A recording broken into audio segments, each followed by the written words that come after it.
বোন আমার, যার কাছে তুমি নেই তার কাছে পৃথিবীর কোনো সম্পদ নেই।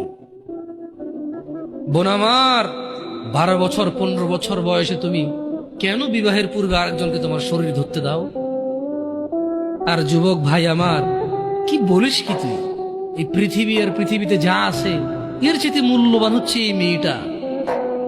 তো এরকম মূল্যবান একটা জিনিস ওর ধরে ছুঁয়ে তুই ওকে ওর মূল্য কমিয়ে দিবি? এত বড় জুলুম ওর প্রতি তোর! তুই আল্লাহকে ভয় করিস না তাই বলে এতটা এতটা কি বলিস তুই? তুই কি কারো গাড়ির গ্লাস ভাঙছিস জীবনে? না। কেন? ওর লস হবে। তুই কি কোনোদিন কোনো মানুষকে ঘুষি দিছিস? না।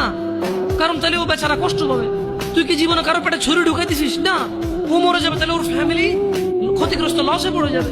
তুই কি কারো টাকা মারছিস কোনোদিন? না। তাহলে ওর ফ্যামিলির টাকার কারণে কষ্ট পাবে। তাহলে তুই কেন তুই এত ছোট ছোট বিষয়গুলো খেয়াল রাখিস যে আরেকজনের লস হবে? তাহলে তুই এই মেয়েটার জীবনটাকে তুই কি করলি? তুই পুরো পৃথিবী আর পৃথিবীতে যা আছে সবকিছু বিক্রি করলে যে সম্পদ হবে, সবকিছু অর্জন করলে যে অর্জন হবে, এর চাইতে মূল্যবান তুই ওকে সতীত্ব থেকে বের করে নিয়ে আসলি।